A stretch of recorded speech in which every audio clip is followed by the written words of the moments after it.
Gandhinagar ACB દ્વારા toll free number 1064 પર મળેલી ફરિયાદના આધારે સફળ ટ્રેપ ગોઠવી પ્રાંતિજ નગરપાલિકાના આસિસ્ટન્ટ એન્જિનિયર રાજદીપસિંહ શંભુજી ચાવડાને 45,000ની લાંચ લેતા ઝડપી પાડવામાં આવ્યા છે.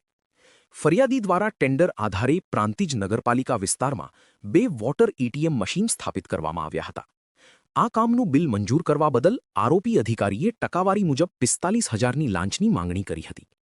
ફરિયાદી લાંચ આપવા ઈચ્છતા ન હોવાથી તેમણે એસીબીનો સંપર્ક કરી ફરિયાદ નોંધાવી હતી, જેના આધારે તારીખ 25 મે 2026ના રોજ ગાંધીનગર ખાતે કર્મયોગી ભવન સામે જાહેર રસ્તા ઉપર ટ્રેપ ગોઠવવામાં આવ્યો હતો. ટ્રેપ દરમિયાન આરોપીએ ફરિયાદી પાસેથી 45,000ની લાંચ સ્વીકારી હતી, ત્યારે એસીબીની ટીમે તેને રંગે હાથ ઝડપી પાડ્યો હતો. આ સમગ્ર કાર્યવાહી પોલીસ ઇન્સ્પેક્ટર ડીએ ચૌધરીની આગેવાનીમાં હાથ ધરાઈ હતી. સુપરવિઝન ઇન્ચાર્જ મદદનીશ નિયામક વીબી પટેલ દ્વારા કરવામાં આવ્યું હતું, જ્યારે નાયબ નિયામક હરેશ મેવાડા સમગ્ર કામગીરીના ઇન્ચાર્જ અધિકારી રહ્યા હતા.